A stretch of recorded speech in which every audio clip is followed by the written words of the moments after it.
Live mula sa GMA Network Center, ito ang 24 Oras. Magandang gabi po, Luzon, Visayas at Mindanao.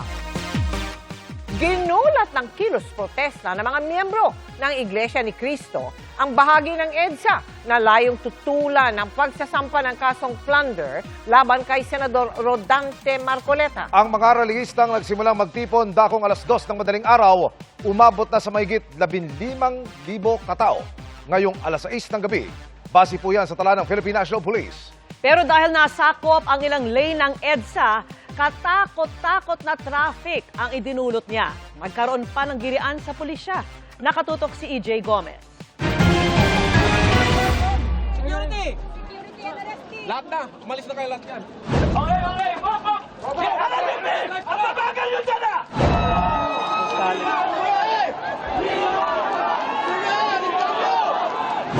Nagkagit-gitan at nagkatulakan. Ang mga rallyista at mga pulis pasado alas 8 ng umaga kanina sa EDSA People Power Monument. May punto pang nanuntok ng pulis ang isang rallyista. Meron ding ng bato ng sapatos at tsinelas sa pulis. Nagpatuloy ang hatakan at sakitan ng dalawang panig. Nagsimula ang gulo ng umabante palabas ng EDSA hanggang sa busway ang isang service bus ng mga rallyista. Sinundan ito ng isa pang bus, kaya may pulis na naipit. Itong busway, nag-flow. Pero itong bus, inabante niya, binarahan niya. Sa pag-atras sa bante niya, kasi may cement barrier, may naipit na pulis. So doon nagkagirian. Of course, we have to react. Kasi may nasaktan na kaming kapulisan. Doon po nagkaroon ng commotion kanina. Logic dictates na pagkinarangan mo para matigil yung flow ng EDSA. Inaresto ang itinuturong nag-atras abante ng bus, pati ilang rallyista na nanakit ng pulis. Maximum tolerance, always maximum tolerance. But of course, kagaya ng sinabi ko kanina, pag sinasapak or sinasaktan na yung pulis natin, hindi naman tayo basta nakatayo na lang dyan. May hinimatay rin dahil nahirapang huminga. Pinagtulungan siyang paypayan at painumin ng tubig ng mga rallyista para mahimasmasan. Mag-aalas 2 ng madaling araw nang dumating at pumarada ang mga sasakyang ito sa kahabaan ng White Plains Avenue. Sakay nito ang mga rallyistang miyembro umano ng Iglesia ni Cristo o INC. Ang ilan sa kanila nakasuot ng puting t-shirt at may nakasulat na mga salitang transparency at accountability. Noong una hindi malinaw kung ano ang pakay ng pagtitipon, pero habang lumiliwanag, unti-unting dumarami ang mga rallyista na nagpapakita ng suporta kay Senador Rodante Marcoleta. Sa placard idinaan ng ilang nagrarally ang pagpuna sa planong paghahain ng ombudsman ng kasong plunder laban kay Marcoleta. Dahil sa dami ng tao na sinabayan pa ng malakas na buhos ng ulan, nagkabuhol-buhol ang traffic papuntang EDSA White Plains sa gitna ng morning rush hour. Sabi ni NCRPO Chief Police Major General Anthony Abirin, walang permit ang pagtitipon. One thing for sure, grupo po ng Iglesia ni Cristo po ito. Wala pong prior coordination and we believe sa pakikipanayam natin kanina sa kanilang mga leader ay wala po silang may pakitang permit. Kanina may kausap po tayo na pinaka-pinuno po nila at grupo nga po ng Iglesia ni Cristo po ito. Malinaw po na INC po ito. Bago mag-alas 12 ng tanghali, tinatayang aabot sa mahigit 10,000 ang bilang ng mga rallyista. EJ Gomez, nakatutok, 24 Oras. Hindi umano makatarungan, kaya nila tinututulan ang pagsasampa ng kasong plunder laban sa miyembro ng Iglesia ni Cristo na si Senador Rodante Marcoleta. Sabi yan ng tagapagsalita ng Iglesia ni Cristo. Ang kanilang pagkwestiyon sa nakaambang paghahain ng kaso ng ombudsman dahil sa pagtanggap umano ni Senador Marcoleta ng 75 million pesos habang nakaupong kongresista sa pagtutok ni John Consulta. Ang malaking rally ng mga miyembro ng Iglesia ni Cristo o INC para daw sa transparency, accountability, justice, and peace. Ang tinututulan nila ang nakaambang pagkasampa ng kasong plunder laban sa kamiyembro nilang si Senador Rodante Marcoleta.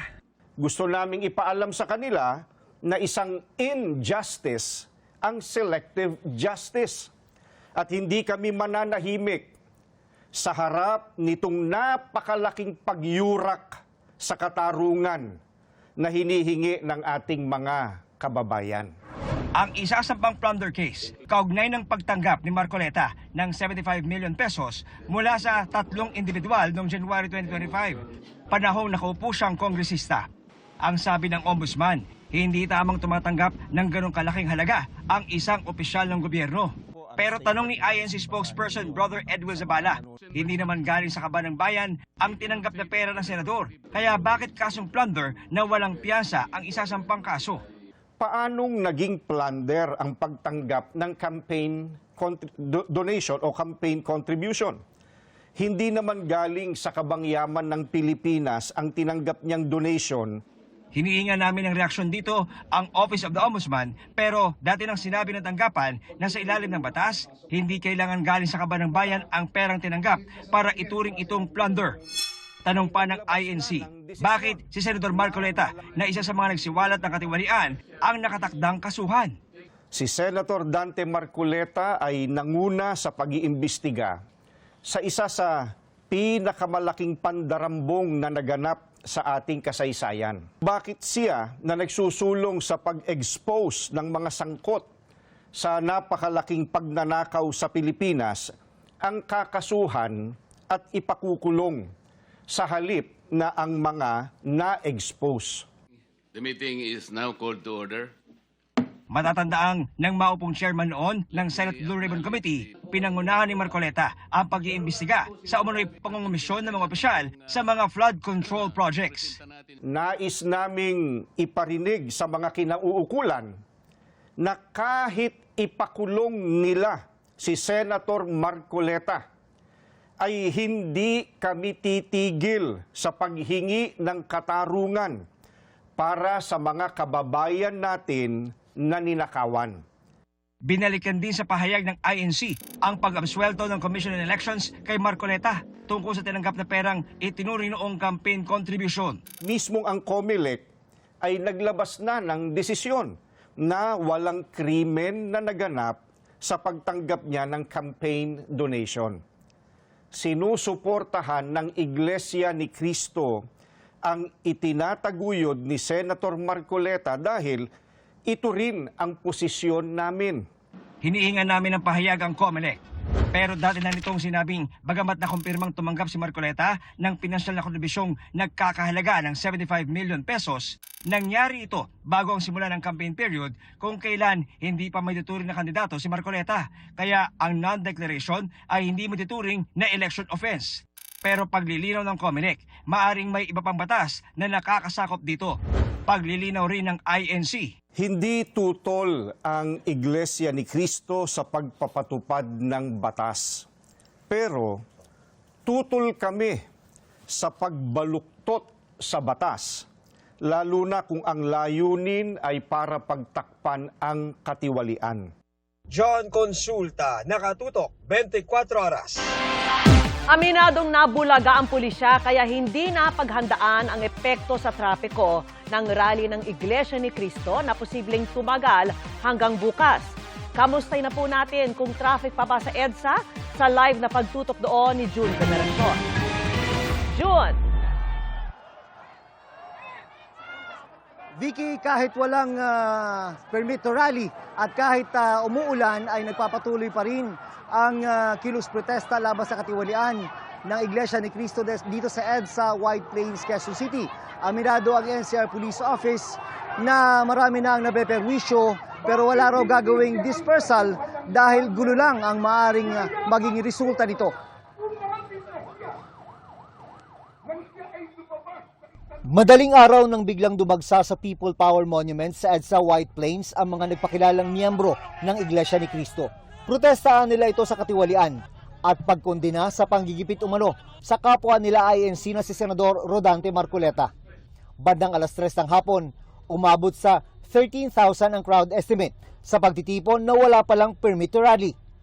Merong intelligence report ang NCR Police Office tungkol sa rally, pero aminado itong nabulaga sila. Nagkaroon po kasi tayo ng bulatan, hindi po natin alam na magkakaroon sila ng pagtitipon na ganito kung kaya wala tayong preparasyon regarding sa traffic. Since wala po silang permit, wala po tayong preparation para sa kanilang pagtitipon.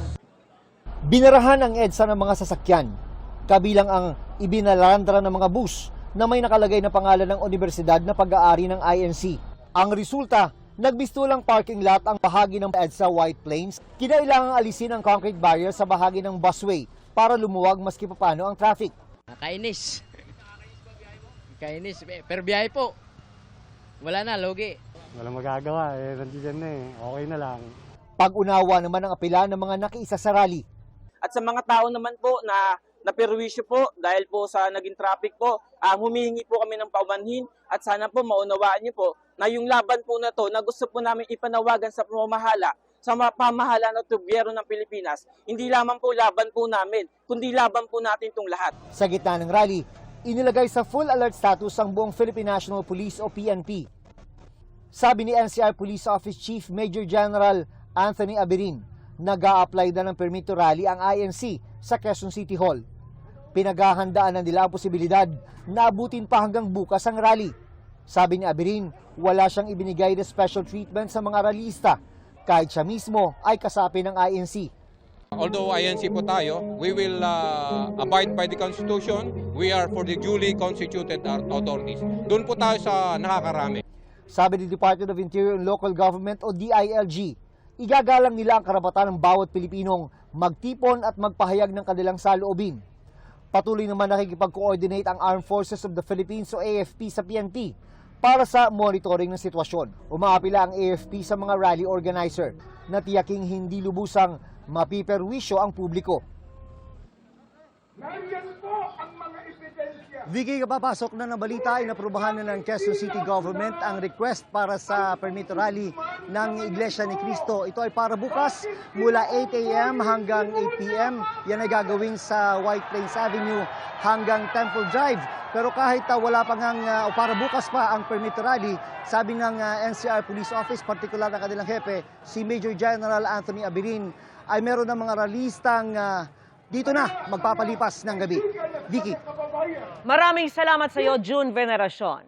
Sinisi naman ni Senador Rodante Marcoleta si Ombudsman Jesus Crispin Remulla para sa anyay planadong plunder case laban sa kanya. Layon, umano nitong makulong siya para pigilan ang investigasyon sa flood control scam at para hindi siya makalahok sa impeachment trial laban kay Vice President Sara Duterte. Nakatutok si Jonathan Andal. Alam kong aarestuhin nila ako. Alam kong ikukulong nila ako. Wala na po tayong kakampi. Ang kasalanan ko lamang po yung paglingkuran kayo. Kung kasalanan pong matatawag yan.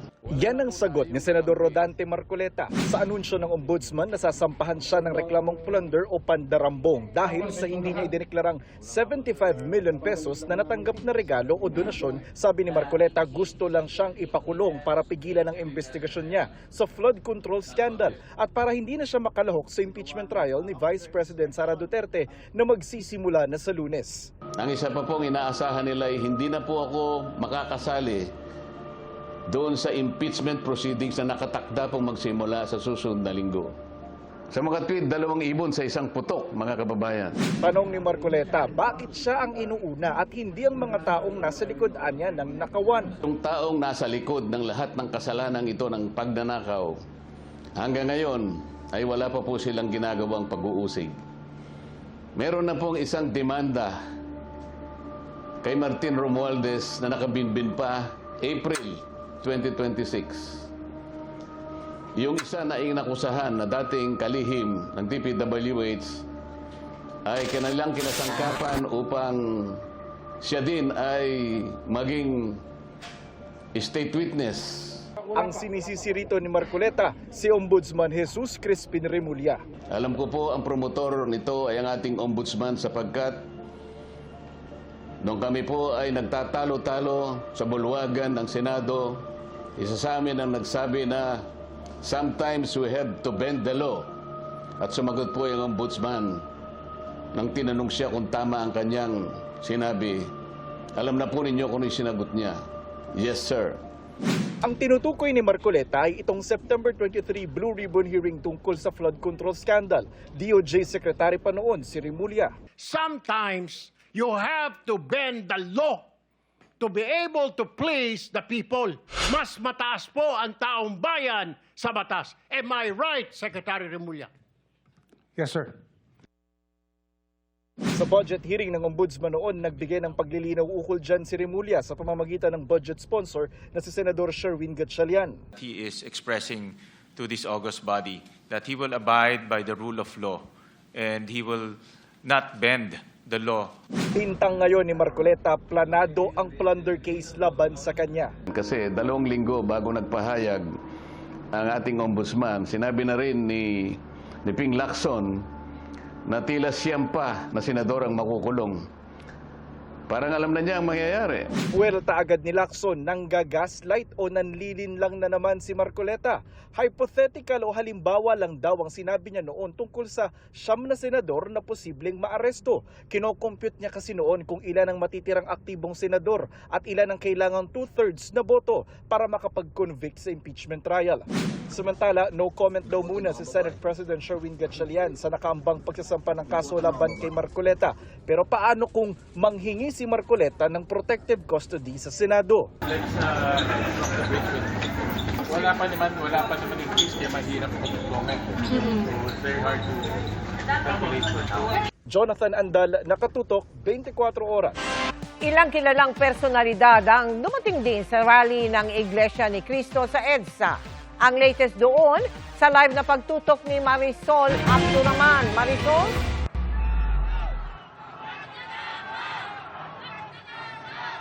Transparency at accountability. Ito nga ang panawagan, Mel, ng mga relilista na nagtitipon-tipon ngayon dito sa EDSA People Power Monument. At karamihan, Mel, ng mga nandito ngayon ay mga miyembro ng Iglesia ni Cristo. Sa mga suot nilang t-shirt at hawak na placards, ipinarating ng mga nagpakilalang miyembro ng Iglesia ni Cristo ang panawagang panagutin ang mga sangkot sa katiwalian. Kanya-kanyang pwesto ang mga nagprotesta. Ang iba nga ay pamilya pa, gaya ng pamilya ni Rosemary Lalamunan na galing pang Cavite. Ano may picnic dahil may bitbit pang sapin at baon. Para masaya lang po. Opo, kasama na po kami. Opo. Tapos, Kaya pala ready ka, may pagkain. yes. May Yes thermos po. pa. Andito po kami para hindi lang po sa aming ipaglaban yung katotohanan. May mga estudyante ring sumuong umano sa mahabang biyahe dahil sa traffic. Malayo raw ang nilakad makarating lang dito. Naglakad pa po kami dito ng mahigit 1 oras po para lang po makarating dito. Bilang pakikiisa po, ayun po. Tapos isa pa din po sa is para po mapanagot po yung dapat pong managot. Ang grupong ito naman, lubiban sa kanilang mga trabaho para dumalo sa rally. Sobra na yung panggigipit ng gobyerno sa mamayang Pilipino. Nakikiisa kami sa gawain ng Iglesia ni Cristo. Gusto po namin na maging transparent po yung gobyerno na yung batas po na wag pong baluktutin po yung batas. Para po amin pong ipadama sa aming kapatid na si Dante Marcoleta na hindi lang po siya nag-iisa na lumalaban sa hamon ng buhay o sa ganitong mga pangyayari. May mga pumesto sa ilalim ng puno. Ang iba nakatulog na at karamihan dito na inabot ng gutom. Bago mag-2 ng hapon nang magkagulo sa southbound lane. As of 3 p.m. naman, umabot na sa 13,000 ang bilang ng mga relihista na inukupan na ang buong White Plains hanggang sa EDSA. Kaya isang lane lang ang nakabukas sa southbound at northbound lane ng EDSA. Misulang parking lot na ang bahagi ito ng EDSA dahil halos hindi na gumagalaw ang mga sasakyan pa southbound. Ilang personalidad naman ang nakiisa sa rally, gaya ni na dating Congressman Mike Defensor na sinagot ang balak na sampahan din siya ng kasong plunder ng ombudsman kasama ni Marcoleta. Hindi ako magtatago.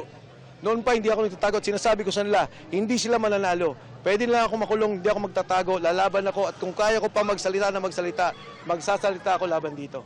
Dumating din sa pagtitipon sina Senador Alan Peter Cayetano at Congressman Leandro Leviste. Minsan paulit-ulit na ang pagnanakaw, okay din lang. Sobra na po ang ginagawa tiisin na lang natin. Ako'y naniniwala po na kailangan hate is challenged with love. Make no mistake po. Mga mahal po namin mga kababayan, tandaan po natin, kung ang inosenteng tao Hanggang sa mga oras na ito, Mel, nagpapatuloy pa rin ang programa ng Iglesia ni Cristo at sa kabila ng masamang panahon, lalo pang dumami ang kanilang bilang. As of 6 p.m. ayon sa NCRPO, umaabot na sa 15,500 ang mga nandito ngayon sa EDSA People Power Monument. At hanggang ngayon, hindi pa rin masabi ng NCRPO kung hanggang kailan sila mananatili dito. Samantala, Mel, ngayong gabi dumating din dito si dating Ilocos Sur Governor Chavit Singson at nakikisa daw siya at nagbibigay suporta dito nga sa isinasagawang pagkilos ng INC. Mel, update naman tayo dito sa sitwasyon sa EDSA. Kung ikukumpara kanina, Mel, 2 lane na ang nakabukas dahil bukod doon sa carousel bus, na way, naka-open na rin ng isang lane dito sa northbound lane, pero sobrang napaka-traffic na rin dahil syempre as expected, rush hour na. So hopefully, Mel, sana maya-maya ay maibsan at gumanda-ganda naman na ang dala ng mga sasakyan dito sa ating kinaroroonan. Mel. Maraming salamat sa iyo, Marisol Abduraman. Nanindigan si Ombudsman Jesus Crispin Remulla na hindi niya iniutos na hanapan ng kaso si Senador Rodante Marcoleta kasunod ng puna ng mga taga-suporta nito. Pinabulaanan din ni Remulla na pinag-iinitan si Marcoleta. Nakatutok si Joseph Moro. Sa harap ng kilos protesta ng grupong Iglesia ni Cristo o INC bilang pagsuporta kay Senador Rodante Marcoleta na sabi ng Ombudsman ay kakasuhan ng plunder ngayong linggo. Pagdidiin Ombudsman Jesus Crispin Remulla, hindi nila pinag-initan si Marcoleta. Today, there's a big rally or commotion in EDSA. And of course, our friends from the INC are the ones who instigated it. Due to a feeling that they have that Rodante Marcoleta was being singled out among other people. And we all know that that is not true. Hindi raw niya iniutos na hanapan ng kaso ang senador. Matatanda ang lumutang ang pagtanggap ni Marcoleta ng 75 million pesos sa investigasyon ng Commission on Elections o COMELEC na hindi niya idineklara ang donasyon o regalo sa kanya noong kongresista siya at bago siya tumakbo bilang senador sa eleksyon 2025. I never instructed anybody to conduct that investigation. It was brought up by I don't know what team, and the work was good, so I said, we will file the case. Tama naman, di ba? When the evidence presents itself in front of you, you might as well bring it to court. Lalong-lalo na, ito yung example na gusto ng tao, mataas man o mababa, katamaan sa atin pag mali ang ginawa. Dagdag pa ng Ombudsman, hindi rin daw totoo na namimili sila ng kakasuhan dahil sa kasalukuyan may ginagawa silang preliminary investigation laban kay dating House Speaker Martin Romualdez. Yung kaso po ni former Speaker Martin Romualdez is getting stronger by the day. Ayon sa Ombudsman, tuloy pa rin ang pagsampa nila ng kaso ngayong linggo na mismong kay Marcoleta daw nanggaling ang ebidensya dahil inamin nito na tumanggap nga siya ng 75 million pesos. Kung ang pinaglalaban po ng mga taga-INC ngayon sa EDSA ay transparency and accountability, yun din ang pinaglalaban ng Office of the Ombudsman. It's hard to see kung saan po nanggagaling si Senator Marcoleta dito dahil yung kaso mismo ay yung ebidensya mismo na ginamit ng ating mga investigador ay nanggaling din po sa kanya. It is our mandate to investigate and prosecute cases. And once the evidence is there, and in this case, the evidence was amply supplied by the respondents themselves, our hands are quite tied here. Muling inulit ng Ombudsman ang paliwanag kung bakit plunder ang ikakaso nila laban kay Senador Rodante Marcoleta. Gayong sabi ng mga taga-suporta ng senador, hindi naman pera ng gobyerno ang 75 million pesos na tinanggap nito. Ayon kay Assistant Ombudsman Miko Clavano, hindi lamang pera ng gobyerno ang pwedeng sangkot sa kaso ng plunder base na rin sa nakasaad sa Republic Act 7080 o batas kontra sa plunder. Alangan naman po yung gift ay galing din sa public funds. So, ang definition po ng plunder also includes private funds. Katulad din daw ito ng kaso noon ng plunder laban kay dating Pangulong Joseph Estrada dahil umano sa pagkamal niya ng yaman galing sa wetting money. Same. Circumstances? Yes, opo. Naiintindihan ho namin yung argument na yon na kailangan public funds. Ngunit pag binasa mo talaga yung batas, nandyan ho yan na kahit private funds, pwede. It's just that kadalasan ang nafa-file ho yung public funds. Sa rekomendasyon ng fact-finding panel na kasuhan si Marcoleta, sinabi nito na sa laki daw ng 75 million pesos, hindi na raw ito may tuturing na ordinaryong kagandahang loob, kundi korupsyon na para makakuha ng pabor mula kay Marcoleta. Hindi din daw dapat ito itinuturing na normal para sa mga pampublikong opisyal porket walang sinabing hinihinging kapalit. Umabot ho ng 75 million pesos ang kabuuan ng mga supposedly donations sa kanya. Bawal tumanggap ng ganun kalaking kahalaga ng pera. Joseph Morong, Nakatutok 24 Oras.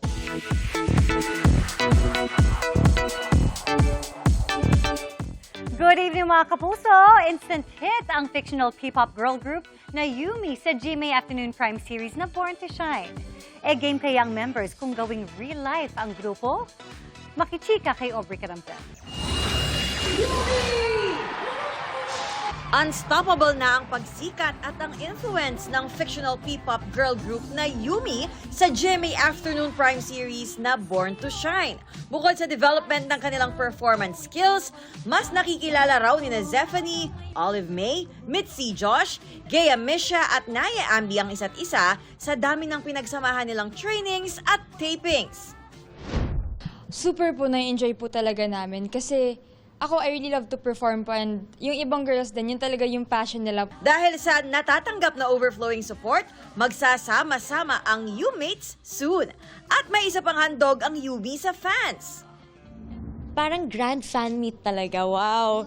Na official for our kapuso and sa mga U-mates siya na nanonood talaga ng Born to Shine soon, this July. And meron din po kaming album na i-release yung volume 2 ng official soundtracks ng Born to Shine. Sa kabila niyan, aminado ang girls na hindi birong maging miyembro ng P-pop groups. Doon namin na-realize kung gaano din ka-hardworking talaga yung mga P-pop artists natin. Kasi it's not easy singing and dancing sa buong kanta. Pero game kaya sila kung gawing real life ang kanilang grupo? Tatanong ko din sila, sabi ko, like, gusto niyo ba talaga? Oo, open talaga sila. Kailangan talaga committed tayo if ever magiging real man. Kasi grabe yan, dapat training kayo. Kasi ang dami ng P-pop dito sa Pilipinas. We feel like it's fun to actually explore that field. Pero alam din namin yung challenges. So I think pwede naman po. Athena Imperial updated sa Showbiz Happening! Nakapagtala ng minor phreato magmatic eruption sa Bulkang Taal pasado alas 2:30 ng hapon kanina. Sa kuha po ng PHIVOX, kita ang aktwal na pagputok na tumagal ng mahigit 4 na minuto. Nagdulot po yan ng pagbuga ng abo at steam-rich plumes o pagsingaw na umabot sa 1,200 metro ang taas mula sa crater. Ayon sa PHIVOX, nangyayari ang phreato magmatic eruption kapag ang mainit na magma ay nagkakaroon ng contact sa tubig sa ilalim ng bulkan. Bago yan, magkaroon na rin ng ganitong pagputok pasado alas 7 ng umaga kanina. Nananatili sa Alert Level 1 ang Bulkang Taal. Ipinagtataka ni Pangulong Bongbong Marcos ang basihan ng kilos protesta ng Iglesia ni Cristo na pagtutol sa napipintong pagsasampa ng kaso kay Senador Rodante Marcoleta. Ayon po yan sa palasyo. Sa kabila niyan, suportado naman daw ng Pangulo ang ibang panawagan para sa pananagutan, hustisya, kapayapaan. Mula sa Malacanang, Nakatutok Live, si Ivan Mayrina. Ivan? Bel, habang iginagalang ng Malacanang ang karapatan ng INC na magtipon at magpahayag, nananawagan sila sa grupo na sumunod sa batas at isaalang-alang ang mga naabala sa protesta. Si Ferdinand Romualdez Marcos Jr. Eksaktong 4 na taon mula nang manumpa bilang Pangulo si Ferdinand R. Marcos Jr. Si Sinorpresa siya ng malaking kilos protesta ng Iglesia ni Cristo, isa sa mga grupong sumuporta sa kanya noong 2022 elections. Kaya kinansela lahat ang lakad ng Pangulo sa Maynila, pati ang pagharap sana sa mga mamamahayag kaninang tanghali. Hinigpitan din ang pagpasok sa Malacanang kahit wala na magbanta sa Pangulo. Ayon sa palasyo, hindi po natin alam kung may mangyayari dito, kung may papasok or what.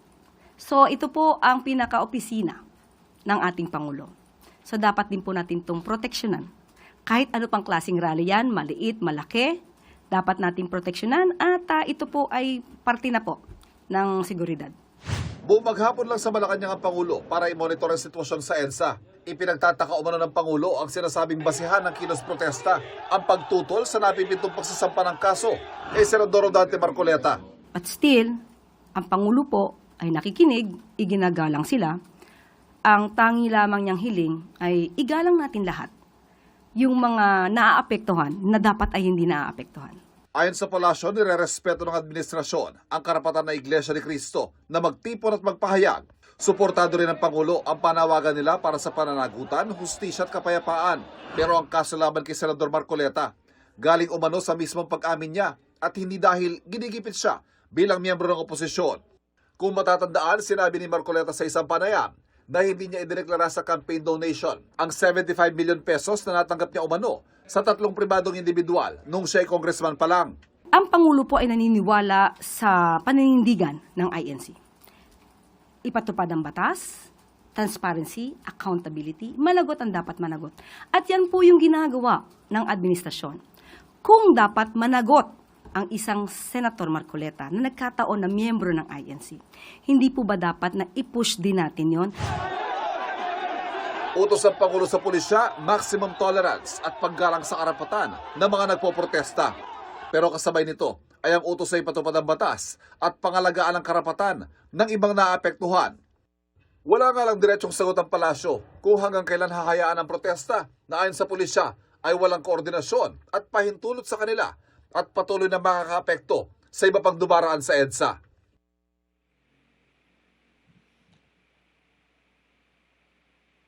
Mel, kung nakansela ang mga aktibidad ng Pangulo sa labas ng palasyo, ay natuloy naman ang mga engagement ng Pangulo sa loob ng palasyo. At kabilang nga dyan ang presentation of credentials o pagtanggap sa bagong US Ambassador to the Philippines na si Lee Lipton at ang farewell call o pamamaalam naman ng Korean Ambassador.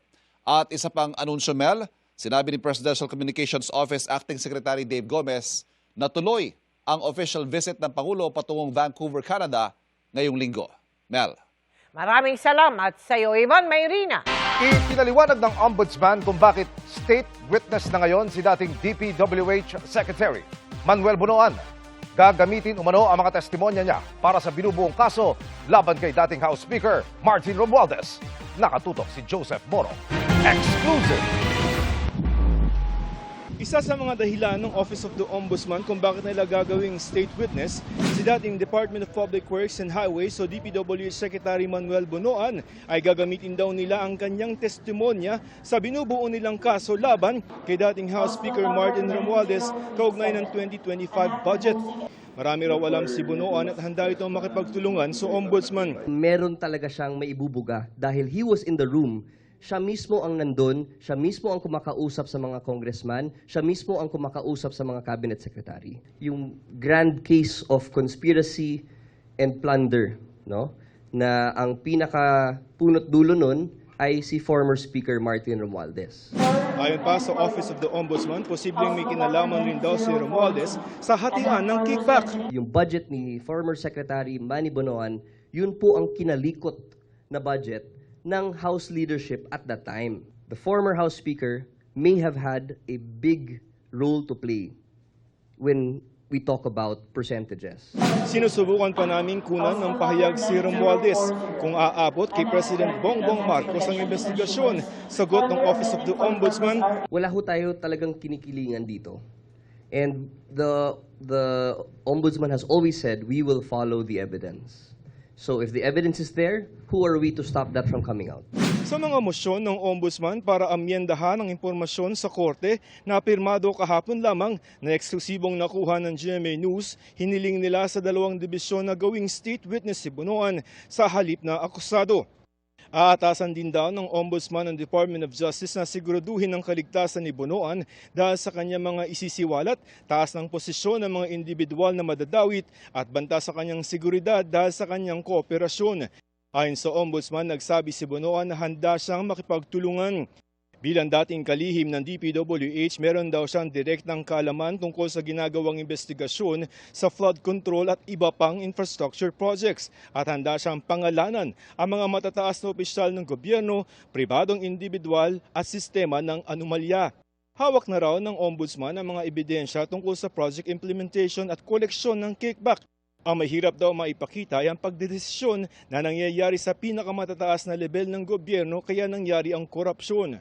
Para sa mga kaso ni Bonoan na iaatras, wala raw alegasyon na kumita siya sa mga flood control project kaya hindi pa napag-usapan ang restitution o pagbabalik ng pera. The question is, how much would it be if he were to restitute or to return money?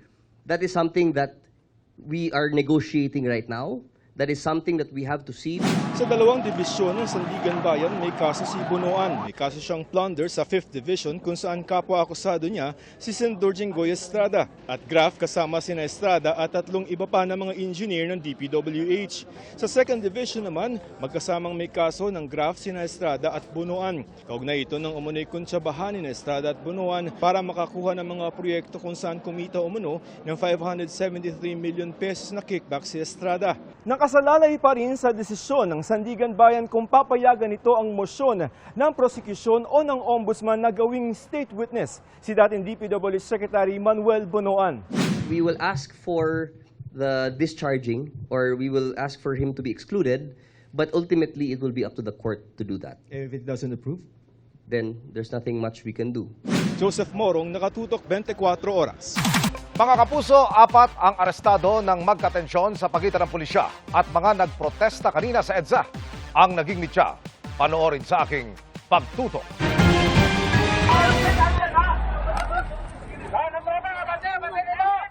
Ito ang mga tagpong nakunan sa harap ng People Power Monument sa EDSA, Quezon City bago nagsalpukan ang mga nagrarally at ang mga pulis kaninang umaga. Gamit ang megaphone, pinakiusapan ng isang pulis ang mga nagpoprotesta na i-clear ang EDSA at umatras sa area ng White Plains Avenue. Hindi na tama yung ginagawa natin. Nakalitan yung mga pulis namin. Bakit nakikiusap kami? Adjust tayo. Dito unang nagpang-abot ang magkabilang panig. Walang pababa! Ilang personalidad mula sa hanay ng mga relihista ang binitbit.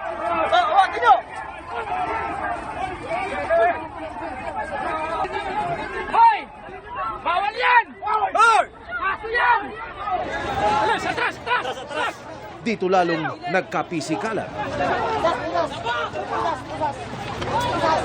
Nakuna ng GMA News ang isinagawang mga pag-aresto.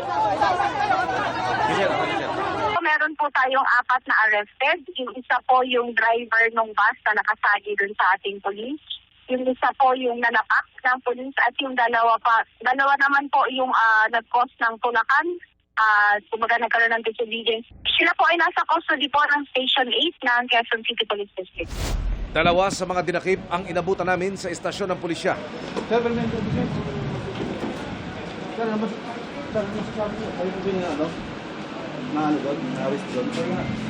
Matipid ang kanilang mga sagot. Abogado na lang nila ang bakala sa kanila. Ay, totoo po kayo, na nanakit daw po kayo ng gulo daw. Ano ba totoo? Hindi naman siya. Opo. 2 pulis ang naitalang nasaktan. Meron po tayong 2 pulis na nasugatan at tatapos lamang po ng kanilang ex-pay. Bago mananghali, inilipat sa Station 7 ang mga inaresto. Bantay sarado sila ng SWAT. No comment pa rin ang mga dinakip habang ang iba dinala sa ospital para ipamedikal. Ayon sa pulisya, maximum tolerance sa kanilang ipinatupad sa biglaang rally sa EDSA. Wala po tayong pananakit na ginagawa dahil directive ng ating Chief PNP at ng ating Regional Director yung ating maximum tolerance, ang paggalang sa kanilang karapatan at ganun din po yung ating police operational procedures. Kung hanggang kailan naman daw pahihintulutan ang kilos protesta, Sagot ng PNP-NCRPO. Patuloy po yung pag-uusap ng organizers at saka ng TNT regarding po sa kanilang pananatili po dito sa area na People Power Monument.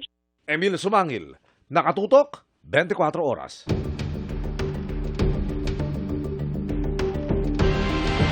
On track ang Senate Impeachment Court sa paghahanda nito para sa paglilitis kay Vice President Sara Duterte simula July 6. Ayon po yan kay Senate President Sherwin Gatchalian.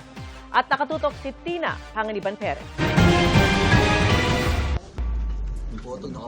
Ininspeksyon ni Senate President Sherwin Gatchalian ang mga pisikal na paghahanda para sa impeachment trial laban kay Vice President Sara Duterte.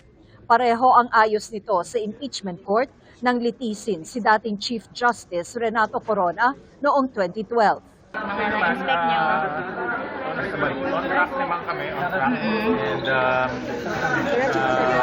Kahit na maliit yung space, Naipadala na rin sa prosekusyon at depensa kagabi ang pre-trial order na pirmado ni Senate President Gatchalian kung saan nakalista lahat ng mga testigo, exhibit at mga minarkahang ebidensya at schedule ng pagpepresenta ng ebidensya. Malaking bagay yon para malinaw sa korte kung anong mga bagay ang napagkasundaan ng mga partido, kung ano ang mga exhibits na namarkahan at mga testigo. Ayon sa pre-trial order, may 17 common witnesses o mga testigong parehong gustong iharap ng prosekusyon at depensa. Kabilang dyan ang umano'y naging bagman ng bise na si Ramil Madriaga, dating Senator Antonio Trillanes IV, dating Budget Secretary Amena Pangandaman, Anti-Money Laundering Council Executive Director Ronel Buenaventura at Attorney Gloria Camora ng Commission on Audit. Hindi bababa sa 57 ang inilista ng prosekusyon ng mga witness sa 4 na articles of impeachment, kabilang si Mary Grace Piatos, ang sinapak na si dating Davao City Sheriff Abe Andres at isang psychiatrist. Hindi naman bababa sa 45 ang inilistang witnesses ng defense team, kabilang si dating Executive Secretary Lucas Bersamin at ilang empleyado ng Davao City Local Government at Office of the President.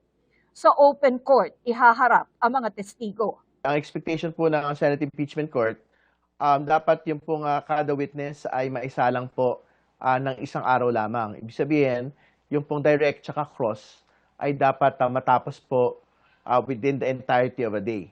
Tiyak nang sa July 6, magsisimula ang impeachment trial, 2 p.m. ng Lunes, Martes at Miyerkules. Pero pagkatapos ng State of the Nation address ng Pangulo, ay magiging 3 p.m. tuwing Martes, Miyerkules at Huwebes na ang trial. Ilang buwan nang naghahanda ang House Prosecution Panel para sa impeachment trial, kaya handang-handa na raw sila para sa pagsisimula ng paglilitis sa Lunes. Article 4 na tungkol sa pagbabanta ng bise ang unang isasalang ng prosekusyon. Kinuha namin ang panig ng mga abogado ng bise pero wala silang tugon. May hanggang Huwebes ang prosekusyon at depensa para magkomento sa pre-trial order. Tina Panganiban Perez, nakatutok, 24 oras. Na-ospital kamakailan si Heart Evangelista kasunod ng naranasang health issue na di na niya isinapubliko. Sa isang litrato, kitang nagtamo ng mga pasa sa braso si Heart. Pero sinabi niya na hindi na dapat mag-alala dahil nasa maayos na kondisyon na ang kanyang kidneys. Ito na nga raw ang pinakamahirap na wake-up call para kay Heart kung saan na-realize niya na health is wealth. Dagdag pa ni Heart, tapos na siya sa pagbibigay ng 200% effort para lang i-please ang mga taong ayaw sa kanya. Kaya magtatrabaho na lang siya para mapasaya ang sarili at para sa kanyang personal purpose. Sa huli, mensahe niya, life is too short, so live. Naku, inabutan na rin ang panggabing rush hour ang rally ng Iglesia ni Cristo sa EDSA. Kamustahin muli natin ang lagay ng trapiko, lalo't apektado ang parehong northbound at southbound lane. Nakatutok doon live. Si Rafi Tima. Rafi? Mel, paisa-isa pa rin yung nakakadaan dito sa may southbound lane ng EDSA katapat nitong People Power Monument. Bagamat inadjust na ng MMDA itong concrete barrier para lumuwag yung dadaanan ng mga sasakyan patungo sa direksyon ng Ortigas at ng Makati. Itong kawalan ng abiso sa isinasagawang kilos protesta ay nagdulot nga ng matinding traffic dito sa lugar. Mula rush hour kaninang umaga, wala na halos galawan ng trapiko sa north at southbound lane ng EDSA dahil sa pag-okupa ng mga nagrarally sa mismong kalsada. Sa isang punto, maging ang mga gamit ng bus ng mga rallyista iniharang sa northbound lane ng EDSA kaya pansamantalang hindi na talaga ito madaanan. Ang southbound lane naman ng EDSA na karaniwan ay bukas kahit may malaking pagkilo sa People Power Monument. Hinarangan din ng mga nagrarally kaya maging dito nagsikip ang daloy ng trapiko. Ayon sa Quezon City LGU, gayong walang koordinasyon ng mga organizers ng rally, mahirap daw hindi isipin na kasama sa kilos protesta ang pagdisrupt sa daloy ng trapiko. Ayokong maging malisyoso, ayokong isipin na deliberate, pero yung mga sasakyan nila going to PTM, doon nila ipinarada nakaharang sa gitna. Sa bigat ng daloy ng mga sasakyan, maging mga motorsiklo na kadalasang mabilis lumusot kapag matindi ang traffic, na perwisyo din daw ang biyahe. Sobrang traffic ba? Traffic. Ilang oras kayo na inabot? 3. 3 oras? Galing doon, sa taas, sa mga North EDSA. Pero may ilan namang okay lang daw matraffic dahil may pinaglalaban naman ang mga nagrarally. Gaano katindi ang abala sa inyo? Okay lang po. Ayos Kasi, lang basta sa bansa natin, para sa Pilipinas. Pagdating ng hapon, umabot na sa Monte de Piedad ang haba ng halos hindi gumagalaw na trapiko sa southbound lane ng EDSA hanggang sa Connecticut kung saan naging one-way na lang ang kalsada. Sa northbound lane naman, umabot na sa J. Vargas ang tukod ng trapiko hanggang sa bahagi ng White Plains. Halos wala na kasing makadaan kahit sa busway ng northbound lane. Dahil naman sa matinding traffic, kahit ang kalsadang ito malapit sa Campo Crame, isinarapan samantala dahil sa aksidente. Kaya pansamantala, sinarado muna namin to habang hindi pa naayos yung banggaan nangyari sa loob. Nagmamadali yung mga tao? Yes po, dahil nalilate sila sa trabaho nila. Ayon sa MMDA, posibleng umiwas na ang karamihan sa mga motorista kaya hindi na humaba pa ang trapiko sa magkabilang panig ng EDSA.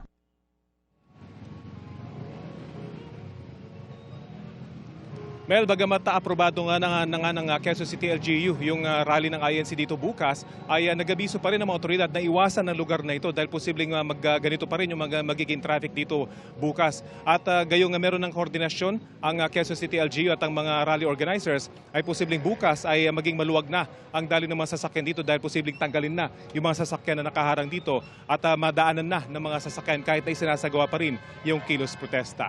Yan ang latest mula dito sa EDSA. Mel? Maraming salamat sa iyo, Rafi Tima. Bantay sarado ng pulisya ang paligid ng Malacanang sa gitna ng rally ng mga miyembro ng Iglesia ni Cristo, kabilang sa kalapit na liwasang Bonifacio. Mula sa Medjola, Maynila, nakatutok live, Maris Sumali. Maris! Emil, walang mga rallyista pero tinodo pa rin ng Philippine National Police ang kanilang paghihigpit ng seguridad dito sa Medjola at sinara rin ang lahat ng mga kalsada papunta rito dahil isa po ito sa mga lagusan papunta sa official residence ng Pangulo, ang Malacanang. Bukod sa hile-hilerang barikada ng mga concrete barrier, barbed wire at mga container van, dinagdagan na rin ang puwersa ng pulisya sa Medjola at mga kalapit na kalsada ng Malacanang sa Maynila. Sa gitna yan ang rally ng mga miyembro ng Iglesia ni Cristo sa liwasang Bonifacio na malapit sa palasyo, gayon din sa People Power Monument sa EDSA. Bukod sa mga pulis Maynila, ay may mga dumating din mula sa Calabar Zone at Central Luzon Police, pati truck-truck ng mga Civil Disturbance Unit. Idineploy rin ang Elite Highly Trained Unit na Special Weapon and Tactics o SWAT. Nakakalat sila sa iba't ibang lugar papasok sa Medjola na lagusan papasok ng Malacanang compound. Unang-una po, nandiyan po yung ating Pangulo at ito po ay Malacanang, ito po ay simbol ng ating gobyerno. Yun naman ang ginagawa natin pag meron tayong malalakihang pagkilos, sinisecure natin itong vicinity ng Malacanang. At hindi lamang ito, meron din tayong ibang lugar sa lungsod ng Manila na binabantayan. Naglagay pa ng karagdagang container van para magsilbing second layer ng seguridad sa Legarda Street at Recto Avenue. Basic security measures lang yung nilalatag natin dito. Simula nung may nangyari noong September 21, nilagay na natin ito. At nakita natin very effective kasi wala dito nangyari ng mga physical confrontation na, wala na tayo naitala. So atin dito nakahanda lang tayo kung ano man yung sabi nga natin, we always wish for the best but we expect the worst. Ayon sa pulisya, para makalapit sa Malacanang ay kalimitang may mga nagtitipon sa Medjola kahit hindi ito isang Freedom Park o lugar kung saan maaaring mag-rally.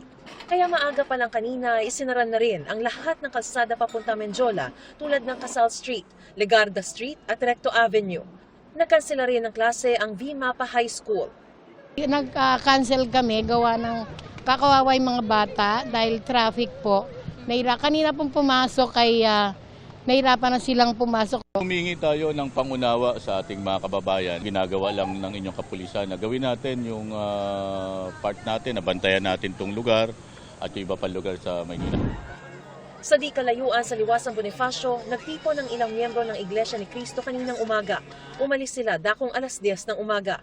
May mga dumating muli bandang hapon na mahigit 100 naka-backpack na mula naman sa Batangas para ipaglaban umano si Congressman Leandro Leviste. Emil, naging mapayapa naman ang programa sa Liwasang Bonifacio at wala ring naitalang anumang insidente ng pag-aresto o tensyon sa buong maghapon. At kalaunan ay nagtungo rin daw ang ilan sa kanila sa EDSA. Dito naman sa Menjola ay depende pa raw sa mga pulis kung sa kanilang assessment kung kailan bubuksan sa trapiko ang mga isinarang kalsada rito. Emil? Maraming salamat, Mariz Umali. Naperwisyo ng mga pagbaha ang ilang lugar sa bansa dahil sa maulang panahon dala ng low pressure area at localized thunderstorms. Sa Negros Oriental, isang senior citizen pa ang nawawala matapos tangayin ng tubig sa ilog ang tinutuluyan niyang kubo. Nakatutok si Darlene Kai.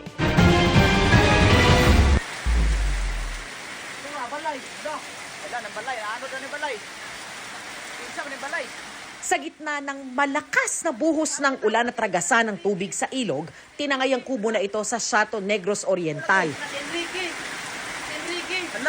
Ang may-ari ng kubo, ang 66 anyos na si Enrique Alabata na napaulat ding nawawala. Ayon sa MDRRMO Chateau, nasa kubo ang senior citizen nang biglang rumagasa ang tubig sa ilog.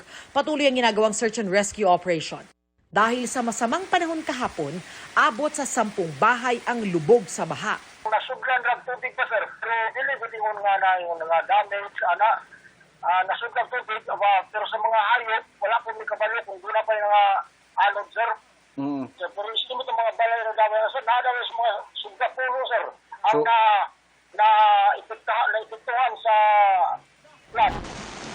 Sa gitna rin ng umapaw na ilog sa Alamada, Cotabato, lakas loob na tumawid ang ilang residente at estudyante sa barangay Pulayagan. Kung ang ilan sinuong ang tubig, may mga sumakay naman ng kabayo at kalabaw para makatawid.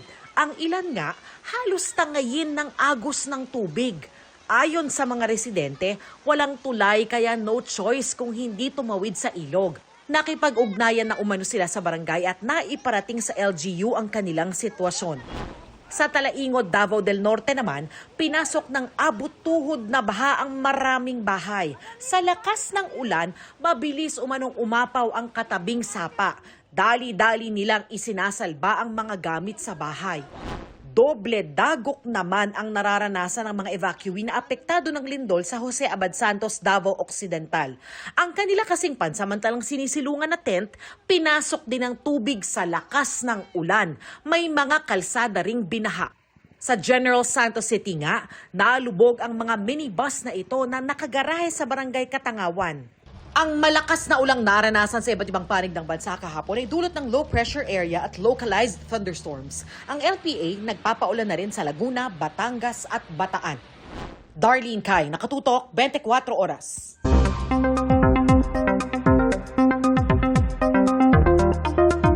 Iba yung pag-iingat at paghahanda pa rin mga kapuso dahil magiging maulap at maulan sa malaking bahagi ng bansa. Isa sa mga magdudulot niyan ang low pressure area na posibleng maging bagyo. Huling namataan ng Pag-asa ang LPA sa coastal waters ng Gasan, Marinduque. Ayon sa Pag-asa, mataas pa rin ang tsansa nitong maging bagyo at papangalanang Henry. Tinatawid nito ngayon ang Southern Luzon at posibleng bukas ay makarating na sa West Philippine Sea. Bukod sa LPA, unti-unti na rin lumalakas ulit ang habagat habang may thunderstorms pa rin sa iba pang panig ng bansa. Base sa datos ng Metro Weather, sa umaga, may tsansa ng ulan sa western section ng Northern Luzon, Central Luzon, Mimaropa, Calabarzon, Bicol Region, Western Visayas, Zamboanga Peninsula at Sulu Archipelago. May malalakas na ulan na agad na mararanasan. Magtutuloy-tuloyan sa hapon at gabi at halos buong bansa na ang ulanin. May matitinding buhos ng ulan na pwedeng magpabaha o magdulot ng landslide.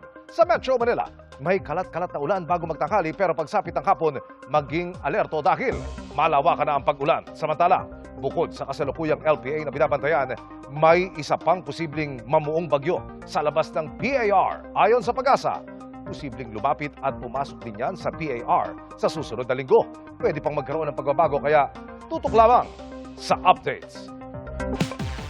Iniugnay ni Vice President Sara Duterte sa anyay poor governance ng Administrasyong Marcos ang rally ngayong araw sa EDSA. Ayon sa Vice, bigo ang pamahalaan at tugunan ang mahalagang suliraning kinakaharap ng bansa. Pero sa halip na tugunan ang mga problemang ito, ginagamit umano ng administrasyon ang sistema ng hustisya laban sa mga taong nagsasalita tungkol sa umano'y katiwalian, pumupuna sa kakayahan ng pamahalaan o bumabatiko sa Pangulo. Ang sabi pa ng Vice, nagbunga ng mas mapaniil na sitwasyong pampolitika ang estilo ng pamumuno ni Pangulong Bongbong Marcos, kung saan ang mga kritisismo ay sinasagot ng pananakot. Pagdadiin pa ng Vice, hindi na lang tungkol sa politika ang usapin, kundi ang kinabukasan ng bansa at ng mga Pilipino. Sagot naman ng palasyo, hindi pwedeng magturo si Vice President Sara Duterte dahil hindi umano nag-imbestiga ang administrasyon ng kanyang amang si dating Pangulong Rodrigo Duterte patungkol sa katiwalian.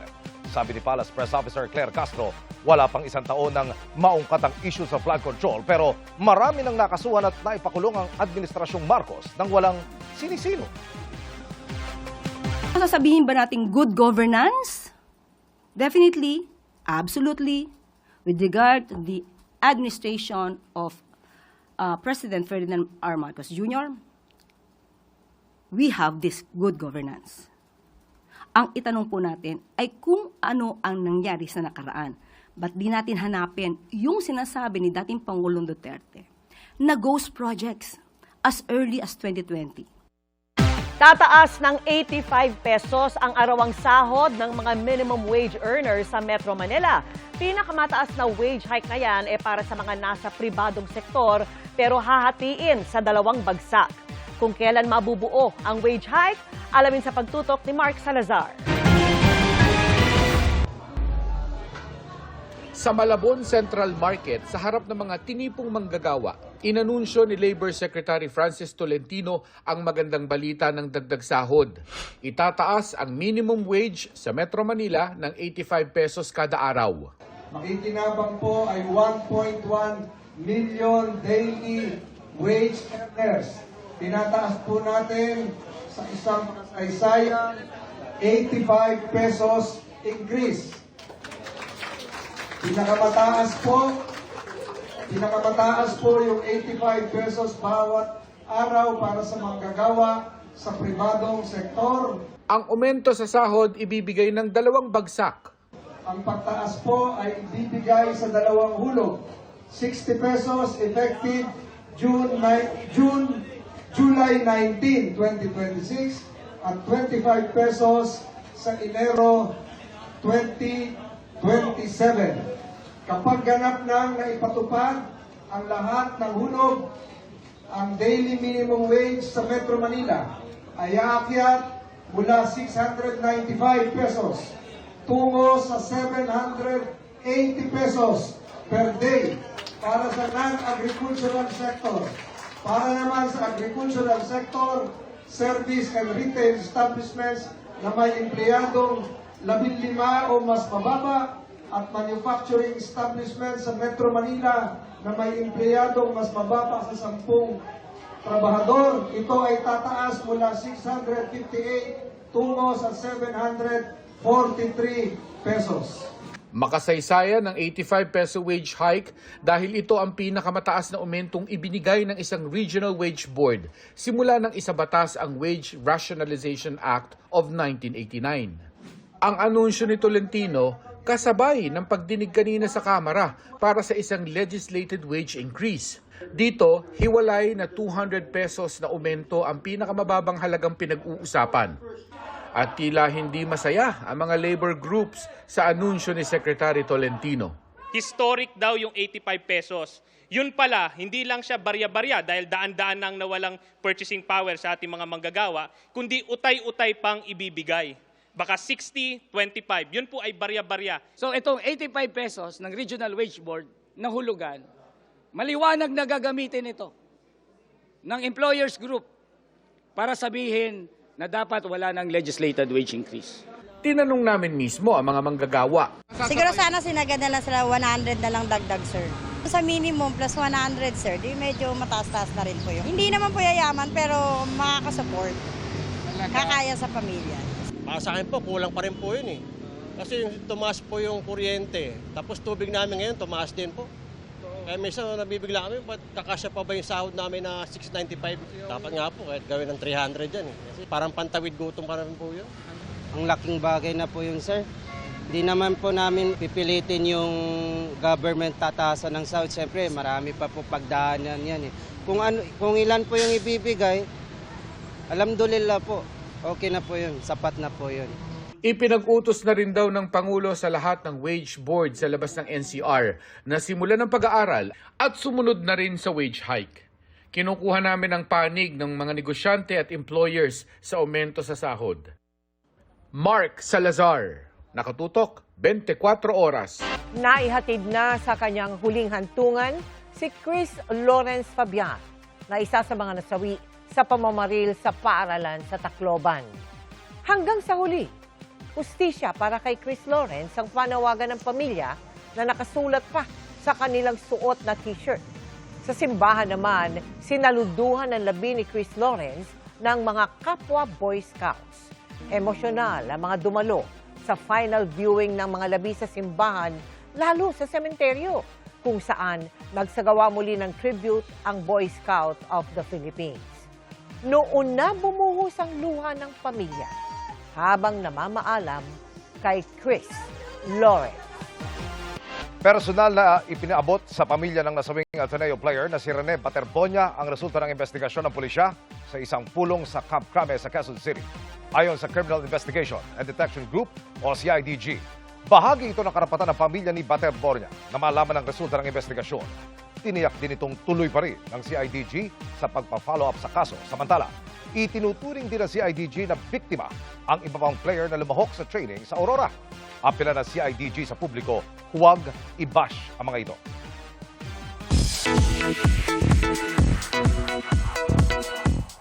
Must watch ang mga susunod na eksena sa The Master Cutter dahil nasa schoolgirl era na si Ibiang, played by Sienna Stevens. At napamaton na rin ang serye sa mas maraming channel. Makichika kay Aubrey Carampel. Wala pa po kasi akong mga gamit sa uniform. Mas marami na ang nakakapanood sa The Master Cutter dahil simula kagabi ay umiere na ito sa 4 na channels. Bukod sa GMA at GTV, simulcast na rin ito sa Heart of Asia at iHeart Movies. For that, very happy ang tandem ni Atoy at Ibiang, ang mga karakter ni Dingdong Dantes at Sienna Stevens. Masaya kami na mas mapapalawak pa ang reach at ang mga manonood ng Master Cutter kasi hindi lang sa GMA. Anak ng sinulid, mapapanood ng The Master Cutter sa 4 na channel. Grabe yun. Dumarami rin ang mga dapat abangan sa serye. Si Ibiang in her schoolgirl era na. My name is Ivy Santos. Ibiang na lang. Pero ang kanyang first day high, naging first day nyay. Matapos mapagtripa ng kanyang kaeskwelang si Janine, played by Erica Laude. Mabuti na lang may bilin si Master Sungit, si Master Cutter, kontra sa mga nega. Dito ka para mag-aral, hindi para makipag-away, ha? Ito rin daw ang paalala ni Sienna. Sinulid sa karayo. Dadaan pero hindi hihinto. Pag na-stuck, gunting. Pag nabubuli po sa'yo sa school, sabihin niyo po sa agad sa teacher. Si Atoy naman magpapanggap na madre sa kumbento dahil sa paghahanap sa mga tunay na magulang ni Ibiang. Habang patuloy naman ang pagpapakilig ng Carvin o tambalang Carla at Gavin na ginagampanan ni Charlie Fleming at Prince Carlos. Surprised sila sa mainit na pagtanggap ng audience sa kanilang on-cam chemistry na nagsimula raw sa kanilang instant connection off-cam. Actually, ang bilis natin mag-gel eh. Yung unang convo pa lang natin, alam ko na okay yung energy namin. Swak na. Siguro number one, she's a yapper. She talks a lot. And I'm more of a listener kasi. So parang nag-complement yung personality namin. Yeah. Ako, we're both Christian. Ayun, So our ayun pa, values number one. align. Aubrey Carampel, updated to showbiz happenings. And that's my chika this Tuesday night. Ako po si Iya Italiano. Miss Mel, Miss Vicky Emil. Iya. Salamat sa iyo, Iya. Thanks, Iya. At yan ang mga balita ngayong Martes. Ako po si Mel Tiangco. Ako po si Emil Sumangyo. At ako po si Vicky Morales. Ito ang GMA News. Walang kinikilingan. Walang pinoprotektahan. Noon at ngayon, serbisyong totoo. At dahil hindi natutulog ang balita, Nakatutok kami 24 oras.